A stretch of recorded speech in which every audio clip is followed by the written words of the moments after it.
اللہ کے نام سے جو سراسر رحمت ہے، جس کی شفقت ابدی ہے۔ یہ سورہ الف لام را ہے۔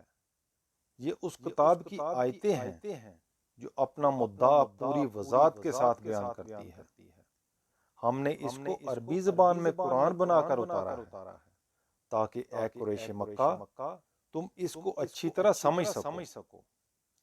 اے پیغمبر، اس قرآن کی بدولت جو ہم نے تمہاری طرف وحی کیا ہے، ہم تمہیں ایک بہترین سرگزشت سناتے ہیں۔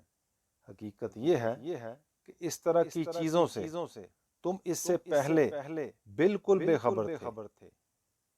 یہ اس وقت کا قصہ ہے جب یوسف نے اپنے باپ سے کہا، ابا جان، میں نے خواب دیکھا ہے کہ 11 ستارے ہیں اور سورج اور چاند ہیں۔ میں نے ان کو دیکھا کہ وہ مجھے سجدہ کر رہے ہیں۔ جواب میں اس کے باپ نے کہا، بیٹا، اپنا یہ خواب اپنے بھائیوں کو نہ سنانا، ایسا نہ ہو کہ وہ تمہارے خلاف کوئی سازش کرنے لگے۔ اس میں شبہ نہیں کہ شیطان انسان کا کھلا دشمن ہے۔ تمہارا یہ خواب بتا رہا ہے کہ تمہارا پروردگار تمہیں اسی طرح برگزیدہ کرے گا اور تمہیں باتوں کی حقیقت تک پہنچنا سکھائے گا، اور تم پر اور آل یعقوب پر اپنی نعمت تمام کرے گا، جس طرح وہ اس سے پہلے تمہارے بزرگوں ابراہیم اور اسحاق پر کر چکا ہے۔ یقیناً تیرا پروردگار علیم و حکیم ہے۔ حقیقت یہ ہے کہ یوسف اور اس کے بھائیوں کی اس سرگزشت میں پوچھنے والوں کے لیے بہت سی نشانیاں ہیں۔ جب اس کے بھائیوں نے آپس میں کہا کہ یوسف اور اس کا بھائی ہمارے باپ کو ہم سے زیادہ محبوب ہیں، حالانکہ ہم ایک پورا جتھا ہیں، یقیناً ہمارا باپ ایک کھلی ہوئی غلطی میں مبتلا ہے۔ اس کا علاج یہی ہے کہ یوسف کو قتل کر دو یا اس کو کہیں پھینک دو۔ تمہارے باپ کی توجہ اس سے صرف تمہاری طرف ہو جائے گی، اور اس کے بعد تم لوگ بالکل ٹھیک ہو جاؤ گے۔ اس پر ان میں سے ایک کہنے والے نے کہا، یوسف کو قتل نہ کرو، اگر کچھ کرنا ہی ہے تو اس کو کسی اندھے کنویں کی تہہ میں پھینک دو، کوئی راہ چلتا قافلہ اسے نکال لے جائے گا۔ اس کے بعد وہ گئے اور انہوں نے اپنے باپ سے کہا، ابا جان، کیا بات ہے کہ یوسف کے معاملے میں آپ ہم پر بھروسہ نہیں کرتے، درحال کہ ہم اس کے سچے خیر خواہ ہیں۔ اسے کل ہمارے ساتھ جانے دیجیے، ذرا کچھ چار چگ لے اور کھیلے کودے، ہم اس کی حفاظت کے ذمہ دار ہوں گے۔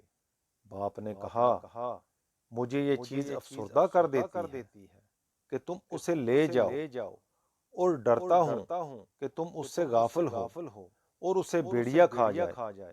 انہوں نے جواب دیا، اگر اسے بھیڑیے نے کھا لیا جبکہ ہم ایک جتھا ہیں، تب تو ہم بڑے ہی نامراد ہوئے۔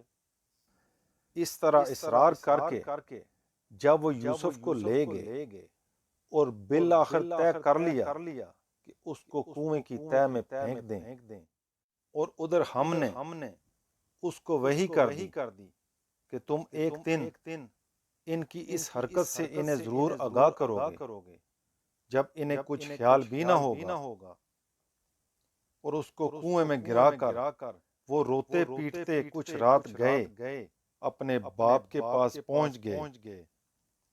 انہوں نے آ کر کہا، ابا جان، ہم دوڑ کا مقابلہ کرنے میں لگ گئے تھے اور یوسف کو ہم نے اپنے سامان کے پاس چھوڑ دیا تھا کہ اتنے میں بھیڑیا آیا اور اس کو کھا گیا، مگر آپ تو ہماری بات کا یقین نہ کریں گے، اگرچہ ہم بالکل سچے ہوں۔ وہ اس بات کو ثابت کرنے کے لیے یوسف کی قمیض پر جھوٹ موٹ کا خون بھی لگا کر لے آئے تھے۔ باپ نے کہا، نہیں، بلکہ یہ تو تمہارے دل نے تمہارے لیے ایک بات گھڑ لی ہے، سو اب صبر جمیل کی توفیق ملے، اور جو کچھ تم بیان کر رہے ہو اس پر خدا ہی سہارا ہے۔ ادھر ایک قافلہ آیا اور انہوں نے اپنا پانی بھرنے والا بھیجا اور اس نے اپنا ڈول کنویں میں ڈالا۔ پھر یوسف کو دیکھا تو پکار اٹھا، خوشخبری ہو، یہ تو ایک لڑکا ہے۔ چنانچہ انہوں نے اس کو نکالا اور اس کو پونجی سمجھ کر چھپا لیا، اور جو کچھ وہ کر رہے تھے اللہ اس سے خوب واقف تھا۔ پھر لے کر مصر پہنچ گئے اور اس کو تھوڑی سی قیمت، چند درموں کے عوض بیچ دیا، اور وہ اس کے معاملے میں کوئی رغبت نہیں رکھتے تھے۔ مصر کے لوگوں میں سے جس نے اسے خریدا اس نے اپنی بیوی سے کہا، اس کو خاطر سے رکھنا، امید ہے کہ ہم کو نفع پہنچائے یا ہم اسے بیٹا ہی بنا لیں۔ اس طرح یوسف کو ہم نے اس ملک میں جگہ دی، اس لیے کہ اسے برگزیدہ کریں اور اس لیے کہ اسے باتوں کی حقیقت تک پہنچنا سکھائیں۔ حقیقت یہ ہے کہ اللہ اپنے ارادے کو نافذ کر کے رہتا ہے، مگر اکثر لوگ جانتے نہیں ہیں۔ چنانچہ اسی طرح ہوا، اور جب وہ پختگی کو پہنچ گیا تو ہم نے اس کو حکم اور علم عطا فرمایا۔ ان کو جو خوبی والے ہوں ہم اسی طرح بدلہ دیا کرتے ہیں۔ اور یوسف جس عورت کے گھر میں تھا وہ اس پر ڈورے ڈالنے لگی۔ اس نے ایک دن دروازے بند کر لیے اور بولی، آ جاؤ۔ یوسف نے کہا، خدا کی پناہ، وہ میرا آقا ہے، اس نے مجھے خاطر سے رکھا ہے، میں یہ خیانت نہیں کر سکتا، اس لیے کہ ایسے ظالم کبھی فلاح نہیں پایا کرتے۔ حقیقت یہ ہے کہ اس عورت نے تو یوسف کا ارادہ کر ہی لیا تھا، وہ بھی اگر اپنے پروردگار کی برہان نہ دیکھ لیتا تو اس کا ارادہ کر لیتا۔ اسی طرح ہوا تاکہ ہم اس سے برائی اور بے حیائی کو دور رکھیں۔ اس میں شبہ نہیں کہ وہ ہمارے برگزیدہ بندوں میں سے تھا۔ وہ دونوں آگے پیچھے دروازے کی طرف بھاگے اور یوسف کو روکنے کی کوشش میں عورت نے اس کا کرتا پیچھے سے کھینچ کر پھاڑ دیا۔ دروازے پر دونوں نے اس کے شور کو موجود پایا۔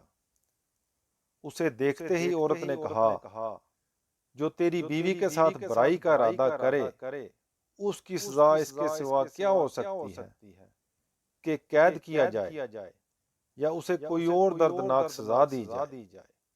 یوسف نے کہا، اسی نے مجھے پھانسنے کی کوشش کی تھی۔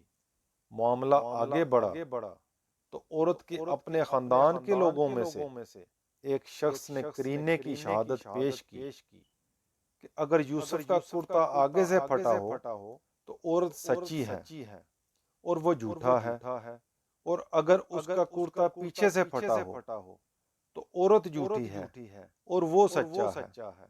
پھر جب شوہر نے دیکھا کہ یوسف کا کرتا پیچھے سے پھٹا ہے تو غصے میں بول اٹھا کہ یہ تم عورتوں کے فریب ہیں۔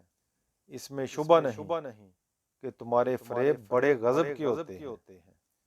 یوسف اس بات کو جانے دو، اور اے عورت تو اپنے گناہ کی معافی مانگ، اس لیے کہ اصل میں تو ہی خطا کار ہے۔ شہر میں کچھ عورتیں آپس میں چرچا کرنے لگیں کہ عزیز کی بیوی اپنے غلام پر ڈورے ڈال رہی ہے، وہ اس کی محبت میں فریفتہ ہو گئی ہے۔ ہمارے نزدیک تو وہ کھلی حماقت میں مبتلا ہے، شاید نہیں جانتی کہ ایسے لوگ کس طرح رام کیے جاتے ہیں۔ سو ان کے فریب کا حال جب اس عورت نے سنا تو اس نے انہیں بلا بھیجا کہ وہ بھی اپنا ہنر آزما لیں، اور ان کے لیے ایک مجلس راستہ کی، اور ان میں سے ہر ایک کو ایک چھری دی، اور یوسف سے کہا کہ ان کے سامنے آ جاؤ۔ پھر جب عورتوں نے اس کو دیکھا تو اس کی عظمت سے مبہوت ہو گئیں، اور اپنی بات اس سے منوانے کے لیے اپنے ہاتھ جگہ جگہ سے زخمی کر لیے، لیکن ناکام رہیں، اور بالآخر پکار اٹھی کہ ماشاءاللہ یہ آدمی نہیں ہے، یہ تو کوئی بزرگ فرشتہ ہے۔ اس نے کہا، دیکھ لیا، یہی ہے جس کے بارے میں تم مجھے ملامت کر رہی تھی۔ بے شک میں نے اسے رجانے کی کوشش کی تھی، مگر یہ بچ نکلا۔ تاہم میں جو کرنے کے لیے اسے کہہ رہی ہوں، اس نے اگر نہیں کیا تو ضرور قید کیا جائے گا اور ضرور ذلیل ہوگا۔ اس پر یوسف نے دعا کی کہ پروردگار، قید خانہ مجھے اس چیز سے زیادہ پسند ہے جس کی یہ مجھے دعوت دے رہی ہے۔ اب اگر ان کے فریب کو تو نے مجھ سے دفع نہ کیا تو میں ان کی طرف مائل ہو جاؤں گا اور ان لوگوں میں شامل ہو رہوں گا جو جذبات سے مغلوب ہو جاتے ہیں۔ سو اس کے پروردگار نے اس کی یہ دعا قبول کر لی اور ان کا فریب اس سے دفع کر دیا۔ بے شک وہ سننے والا، جاننے والا ہے۔ پھر اس کی بے گناہی کی یہ نشانیاں دیکھ لینے کے بعد ان لوگوں نے مصلحت یہی سمجھی کہ یوسف کو کچھ مدت کے لیے لازماً قید کر دیں۔ اس کے ساتھ 2 اور نوجوان بھی قید خانے میں داخل ہوئے۔ ان میں سے ایک نے ایک دن اس سے کہا، میں خواب میں دیکھتا ہوں کہ شراب نچوڑ رہا ہوں۔ دوسرے نے کہا، میں دیکھتا ہوں کہ اپنے سر پر روٹی اٹھائے ہوئے ہوں جس میں سے چڑیاں کھا رہی ہیں۔ ہمیں اس کی تعبیر بتائیے۔ ہم دیکھتے ہیں کہ آپ ان لوگوں میں سے ہیں جو خوبی اختیار کرتے ہیں۔ یوسف نے کہا، یہاں جو کھانا تمہیں ملتا ہے وہ آئے گا نہیں کہ اس کے آنے سے پہلے میں تمہیں اس کی تعبیر بتا دوں گا۔ یہ اس علم میں سے ہے جو میرے رب نے مجھے سکھایا ہے۔ واقعہ یہ ہے کہ میں نے ان لوگوں کے مذہب کو چھوڑ دیا ہے جو اللہ پر ایمان نہیں رکھتے اور وہی آخرت کے منکر ہیں، اور میں نے اپنے بزرگوں ابراہیم، اسحاق اور یعقوب کا مذہب اختیار کر لیا ہے۔ ہم کو حق نہیں کہ ہم کسی چیز کو اللہ کا شریک ٹھہرائیں۔ یہ ہم پر اور تمام انسانوں پر اللہ کا فضل ہے کہ اس نے یہ حقیقت اپنے پیغمبروں کے ذریعے سے واضح کر دی ہے، لیکن اکثر لوگ شکر گزار نہیں ہوتے۔ میرے زنداں کے ساتھیوں، کیا الگ الگ بہت سے خدا بہتر ہیں یا وہ ایک اللہ جو سب پر غالب ہے؟ تم اس کے سوا چند ناموں ہی کی بندگی کر رہے ہو جو تم نے اور تمہارے باپ دادا نے رکھ لیے ہیں۔ اللہ نے ان کی کوئی سند نہیں اتاری ہے، اقتدار صرف اللہ کا ہے۔ اس نے حکم دیا ہے کہ خود اس کے سوا کسی کی بندگی نہ کرو، یہی دین قیم ہے، مگر بہت سے لوگ اس حقیقت کو نہیں جانتے۔ میرے زنداں کے ساتھیوں، تمہارے خواب کی تعبیر یہ ہے کہ تم میں سے ایک تو اپنے منصب پر بحال ہو جائے گا اور اپنے آقا کو شراب پلائے گا، رہا دوسرا تو اسے سولی دی جائے گی، پھر پرندے اس کا سر نوچ کر کھائیں گے۔ اس بات کا فیصلہ ہوا جس کے بارے میں تم دونوں پوچھ رہے تھے۔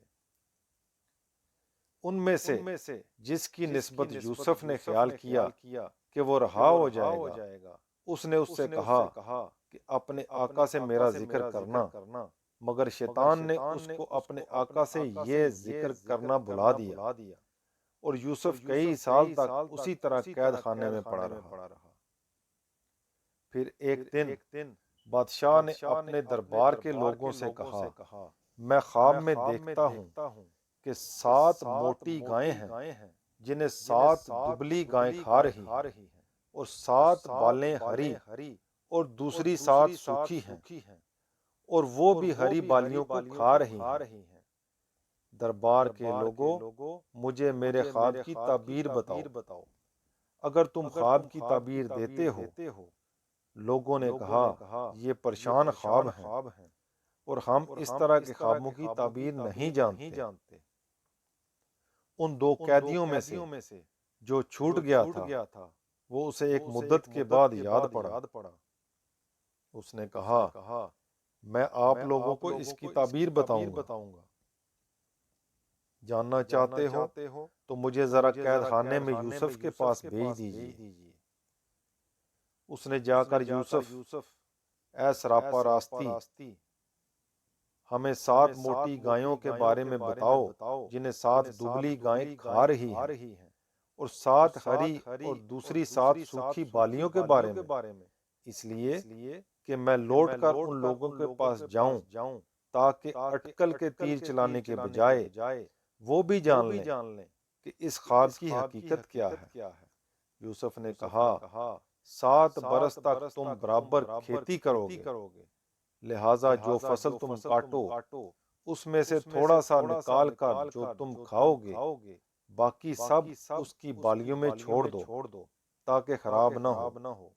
اس کے بعد پھر 7 برس بہت سخت آئیں گے جو تھوڑی مقدار کے سوا جسے تم محفوظ کر لو گے وہ غلہ کھا جائیں گے جو ان برسوں کے لیے تم نے فراہم کیا ہوگا۔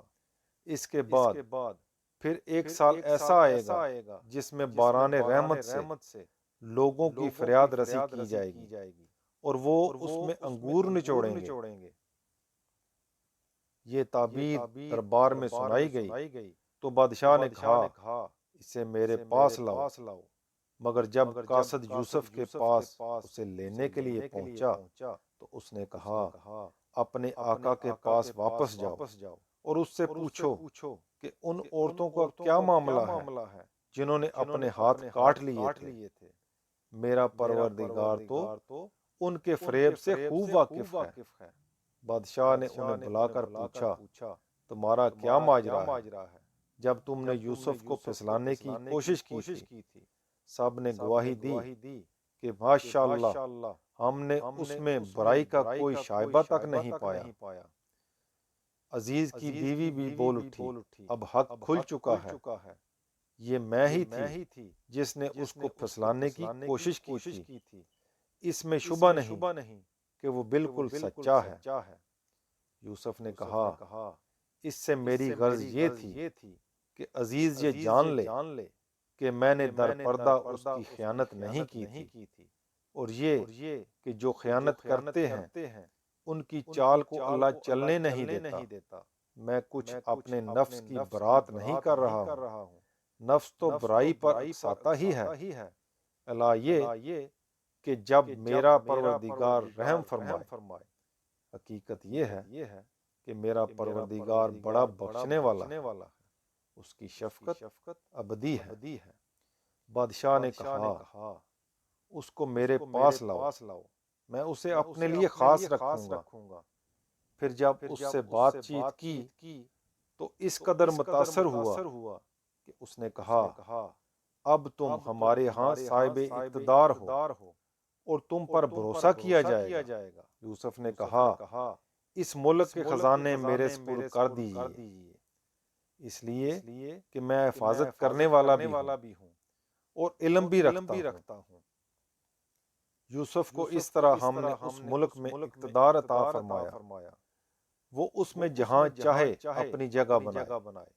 ہم اپنی رحمت سے جس کو چاہتے ہیں نوازتے ہیں، اور خوبی اختیار کرنے والوں کا اجر ہم کبھی ضائع نہیں کرتے۔ آخرت کا اجر البتہ ان لوگوں کے لیے اس سے کہیں بڑھ کر ہے جو ایمان لائے اور خدا سے برابر ڈرتے رہے۔ اس کے کئی برس بعد یوسف کے بھائی مصر آئے اور اس کے ہاں بھی حاضر ہوئے تو اس نے انہیں پہچان لیا، مگر انہوں نے یوسف کو نہیں پہچانا۔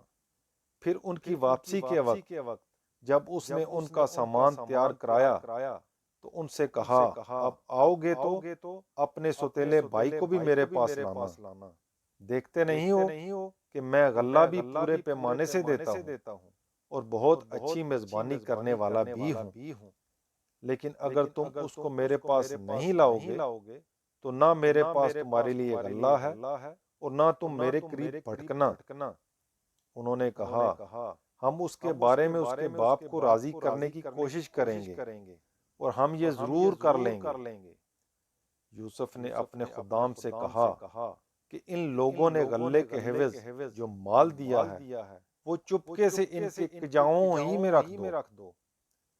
اس سے مقصود یہ ہے کہ جب وہ اپنے اہل و عیال میں پہنچیں تو اسے پہچان لیں کہ انہی کا مال ہے جو انہیں واپس کر دیا گیا ہے، تاکہ وہ پھر آئیں۔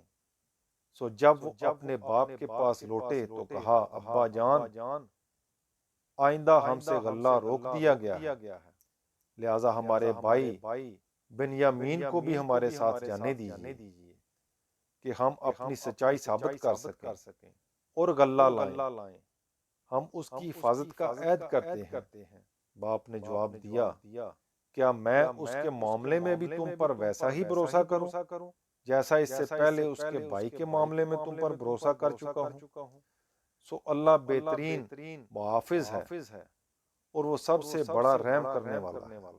اس کے بعد جب انہوں نے اپنا سامان کھولا تو دیکھا کہ ان کی پونجی بھی انہیں لوٹا دی گئی ہے۔ یہ دیکھ کر وہ پکار اٹھے ابا جان، ہمیں اور کیا چاہیے؟ دیکھیے یہ ہماری پونجی ہمیں لوٹا دی گئی ہے، اب ہم جائیں گے اپنے اہل و عیال کے لیے رسد لائیں گے، اپنے بھائی کی حفاظت کریں گے، ایک بار شتر غلہ زیادہ حاصل کریں گے۔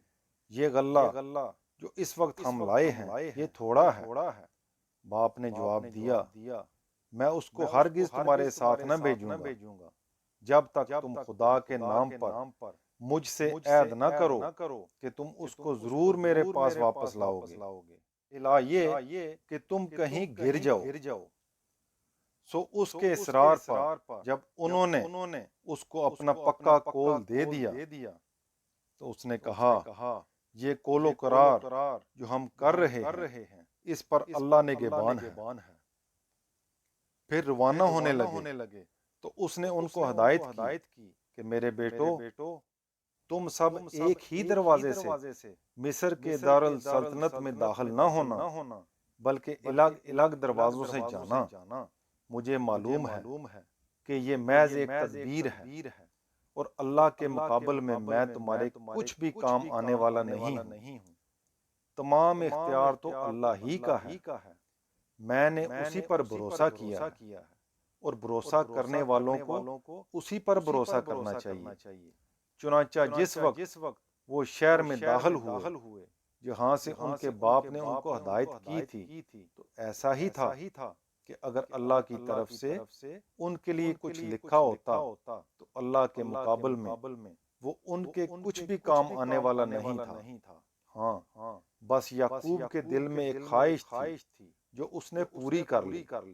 اس میں شبہ نہیں کہ وہ اس علم سے بہرہ مند تھا جو ہم نے اسے سکھایا تھا، مگر اکثر لوگ جانتے نہیں ہیں۔ اور یہ لوگ جب یوسف کے حضور پہنچے تو اس نے اپنے بھائی کو خاص اپنے پاس جگہ دی۔ پھر تنہائی کے کسی وقت میں اس نے اسے بتایا کہ میں تمہارا بھائی یوسف ہوں۔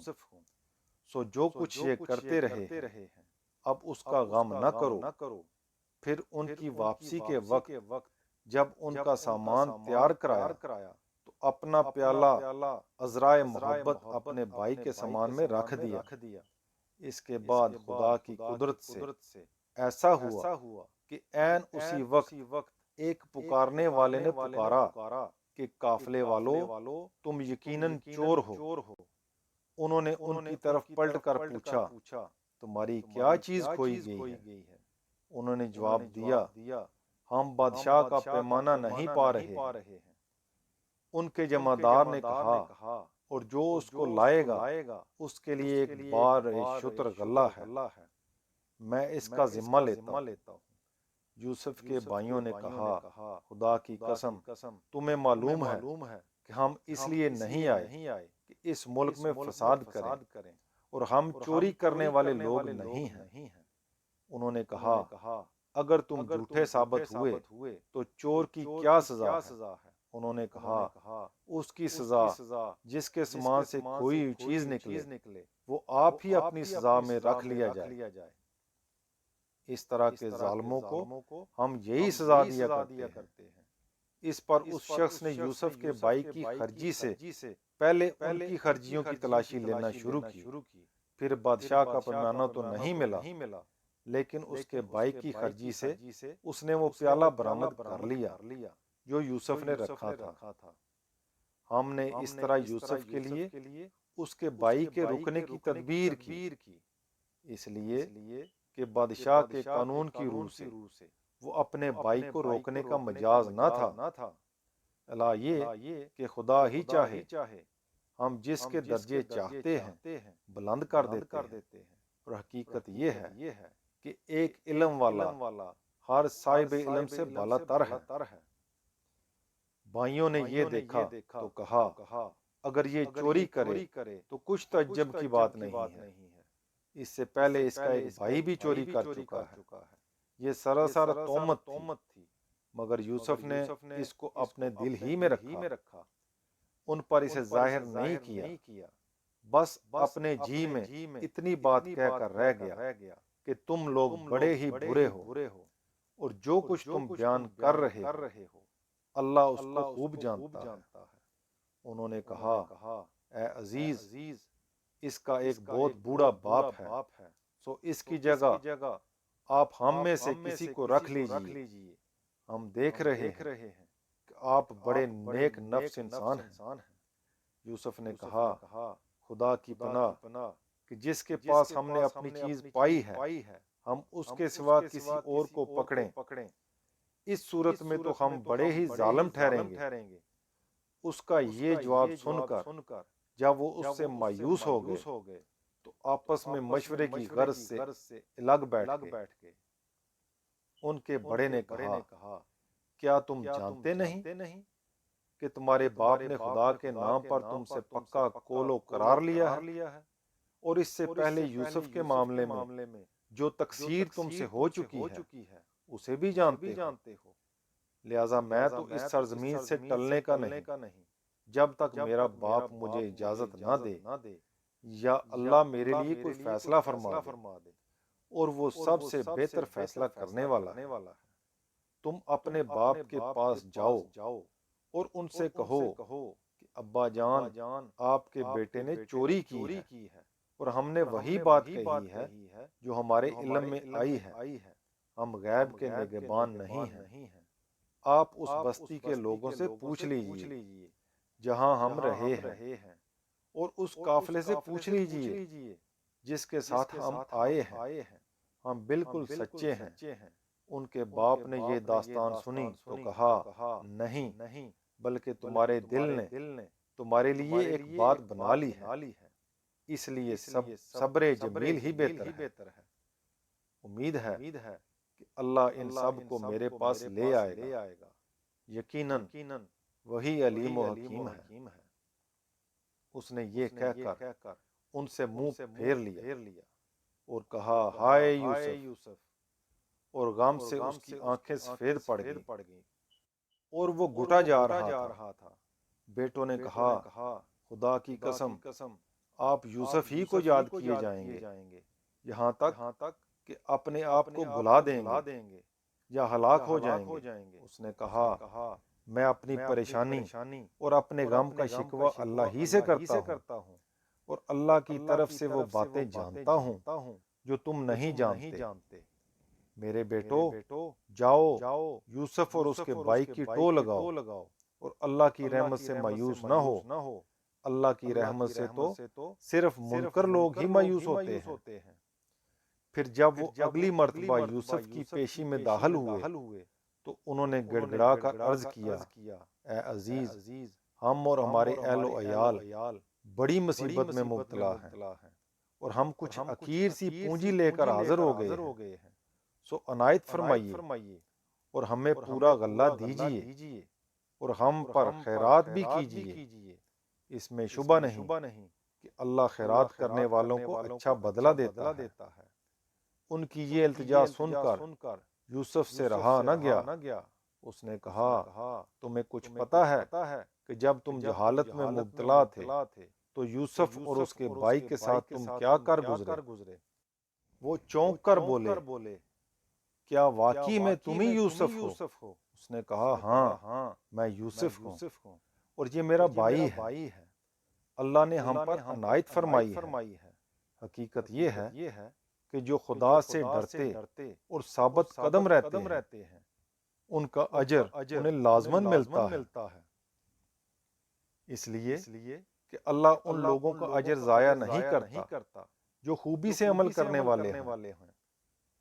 انہوں نے کہا بخدا کچھ شک نہیں کہ اللہ نے تم کو ہمارے اوپر برتری عطا فرمائی ہے، اور کچھ شک نہیں کہ ہم ہی قصوروار تھے۔ یوسف نے کہا اب تم پر کوئی الزام نہیں، اللہ تمہیں معاف کرے اور وہ سب رحم کرنے والوں سے بڑھ کر رحم فرمانے والا ہے۔ جاؤ میرا یہ کرتا لے جاؤ اور اس کو میرے باپ کے چہرے پر ڈال دو، اس کی بینائی لوٹ آئے گی، اور اپنے سب اہل و عیال کو لے کر میرے پاس آ جاؤ۔ جب یہ قافلہ مصر سے روانہ ہوا تو ان کے باپ نے کنعان میں اپنے گھر کے لوگوں سے کہا اگر تم یہ نہ کہو کہ بڑھاپے میں سٹھیا گیا ہوں تو میں یوسف کی خوشبو محسوس کر رہا ہوں۔ لوگوں نے کہا خدا کی قسم آپ ابھی تک اپنے اسی پرانے خبط میں مبتلا ہیں۔ پھر جب یہ ہوا کہ خوشخبری دینے والا پہنچ گیا، اس نے کرتا یعقوب کے چہرے پر ڈال دیا تو یکا یک اس کی بینائی لوٹ آئی۔ تب اس نے کہا میں نے تمہیں بتایا نہ تھا کہ میں اللہ کی طرف سے وہ کچھ جانتا ہوں جو تم نہیں جانتے؟ یوسف کے بھائی بول اٹھے ابا جان آپ ہمارے گناہوں کی معافی کے لیے دعا کریں، واقعی ہم خطا کار تھے۔ اس نے کہا میں اپنے رب سے جلد تمہارے لیے مغفرت کی دعا کروں گا، بے شک وہی بخشنے والا ہے، اس کی شفقت ابدی ہے۔ پھر جب یہ لوگ یوسف کے پاس پہنچے اس نے اپنے والدین کو خاص اپنے پاس جگہ دی اور کہا مصر میں اللہ چاہے تو امن و چین سے رہیے۔ اپنے گھر پہنچ کر اس نے اپنے والدین کو تخت پر بٹھایا اور سب بے اختیار اس کے لیے سجدے میں جھک گئے۔ یوسف نے کہا ابا جان یہ میرے اس خواب کی تعبیر ہے جو میں نے پہلے دیکھا تھا، میرے پروردگار نے اس کو حقیقت بنا دیا۔ اس نے مجھ پر بڑا کرم فرمایا جب مجھے قید خانے سے نکالا اور آپ سب لوگوں کو دیات سے یہاں لے آیا، اس کے باوجود کہ شیطان نے میرے اور میرے بھائیوں کے درمیان فساد ڈلوا دیا تھا۔ حقیقت یہ ہے کہ میرا پروردگار جو کچھ چاہتا ہے اس کے لیے نہایت مخفی راہیں نکال لینے والا ہے۔ حقیقت یہ ہے کہ وہی علیم و حکیم ہے۔ پروردگار تو نے مجھے اقتدار میں حصہ عطا فرمایا اور باتوں کی تعبیر کر لینے کے علم میں سے سکھا دیا۔ زمین اور آسمانوں کے بنانے والے، دنیا اور آخرت میں تو ہی میرا کارساز ہے۔ مجھے اسلام پر موت دے اور اپنے نیک بندوں کے زمرے میں شامل فرما۔ یہ سرگزشت غیب کی خبروں میں سے ہے، اسے ہم تمہاری طرف وحی کر رہے ہیں۔ اے پیغمبر تم اس وقت ان کے پاس موجود نہ تھے جب یوسف کے بھائیوں نے اپنا ارادہ پختہ کر لیا تھا اور وہ اس کے خلاف سازش کر رہے تھے۔ اس کے باوجود ان لوگوں کی اکثریت کا حال یہ ہے کہ تم خواہ کتنا ہی چاہو وہ ایمان لانے والے نہیں ہیں۔ تم اس خدمت پر ان سے کوئی اجر نہیں مانگ رہے ہو کہ وہ گریز و فرار کی راہیں تلاش کریں۔ یہ تو صرف ایک یاد دہانی ہے دنیا والوں کے لیے، وہ تم سے نشانی مانگتے ہیں، درحال کہ زمین اور آسمانوں میں کتنی ہی نشانیاں ہیں جن پر سے وہ گزرتے ہیں اور ان کی کچھ پرواہ نہیں کرتے۔ ان میں سے اکثر خدا کو اسی طرح مانتے ہیں کہ ساتھ ہی اس کے شریک ٹھہرائے ہوئے ہیں۔ پھر کیا وہ اپنے ان شریکوں پر بھروسہ کر کے مطمئن ہو گئے ہیں؟ کہ ان پر خدا کے عذاب کی کوئی آفت آ پڑے یا ان پر اچانک قیامت آ جائے اور وہ اس سے بالکل بے خبر ہوں۔ ان سے صاف صاف کہہ دو یہ میری راہ ہے، میں اللہ کی طرف بلاتا ہوں پوری بصیرت کے ساتھ، میں بھی اور وہ بھی جو میری پیروی اختیار کیے ہوئے ہیں۔ اور سن لو کہ اللہ شرک کی تمام علائشوں سے پاک ہے اور میں مشرکوں میں سے نہیں ہوں۔ انہیں تعجب ہے کہ ایک آدمی رسول بن کر آ گیا ہے، تم سے پہلے بھی اے پیغمبر ہم نے جتنے رسول بھیجے سب انہی بستیوں کے رہنے والے آدمی ہی تھے، ہم ان کی طرف وحی کرتے تھے۔ پھر کیا یہ لوگ زمین میں چلے پھرے نہیں ہیں کہ اپنی آنکھوں سے دیکھ لیتے کہ ان لوگوں کا انجام کیا ہوا جو ان سے پہلے تھے۔ حقیقت یہ ہے کہ آخرت کا گھر ان لوگوں کے لیے کہیں بہتر ہے جنہوں نے تقوی اختیار کر لیا۔ پھر کیا سمجھتے نہیں ہو یہ عذاب کے لیے جس طرح جلدی مچا رہے ہیں، ان کے اگلے بھی اسی طرح مچاتے رہے، یہاں تک کہ جب ان کے رسول ان سے مایوس ہو گئے اور وہ لوگ بھی خیال کرنے لگے کہ ان سے جھوٹ کہا گیا تھا کہ ان پر کوئی عذاب آنے والا ہے، تو ہماری مدد پیغمبروں کو پہنچ گئی، پھر ان کو بچا لیا گیا جنہیں ہم چاہتے تھے کہ بچا لیں، اور مجرم لوگوں سے ہمارا عذاب ٹالا نہیں جا سکتا۔ ان کی سرگزشتوں میں عقل والوں کے لیے بلا شبہ بہت کچھ سامان عبرت ہے۔ یہ قرآن کوئی گھڑی ہوئی بات نہیں ہے، بلکہ جو اس سے پہلے موجود ہے اس کی تصدیق ہے، اور ہر چیز کی تفصیل جو ہدایت کے لیے ضروری ہے، اور ان لوگوں کے لیے ہدایت اور رحمت جو ماننے والے ہیں۔